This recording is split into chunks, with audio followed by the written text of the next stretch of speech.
Hello guys, in this tutorial I will teach you how to install Active Directory on Windows Server 2008 R2. Some information about Windows Server 2008 R2. Installing Active Directory on Windows Server 2008 R2. Active Directory introduced with the Windows 2000 Server is a directory service which stores information about the network components, authenticates network user, and enforces security policies. It works by tracking objects, which can be user service, resources, or system, and then resolving their names to the actual object. The advantage of the Active Directory are the better security management, easier administration, easier assignment of permission to objects, and use of single source that can find any object on the network. Active Directory has several different components. You can learn more about the Active Directory architecture, and the Active Directory service is closely integrated with the Domain Name System or DNS. The directory service in Windows Server 2008 and later is called Active Directory Domain Service or ADDS. Installing Active Directory Domain Service in Windows 2008 R2. Okay, so this is the first step. Start the Server Manager console, type servermanager.msc in the search box and press enter or click start. Then administrative tools, then Server Manager. Select roles from the left pane and then click add roles. Like this one you see in your screen. Then next. Select Active Directory. Check that Active Directory domain service. Then, next. If you see the following prompt, click Add required features.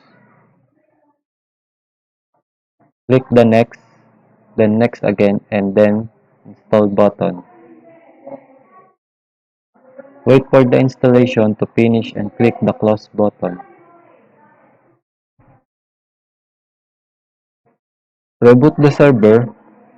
Once Active Directory domain service is successfully installed, you should see it under roles in the Server Manager console.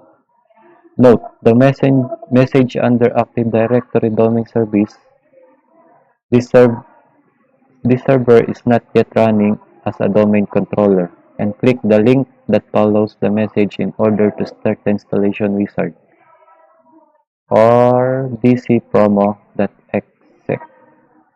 Then next. Once the installation wizard starts, click Next. Click on Next again. When installing a new domain controller, select Create New Domain in a new forest and click Next. Type in the fully qualified domain name FQDN and click Next.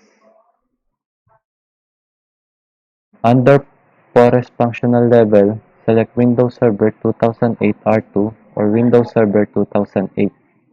You can learn more about the available features by following this link. Oh, the link is in my site, so see it for yourself. Click Next, then Next again, then Next again. If you have already installed the DNS server services, the DNS server option will be grayed out.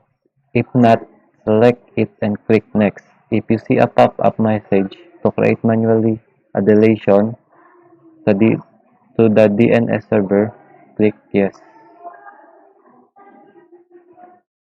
Then Next. Next, choose the database, log files, and system vol folders.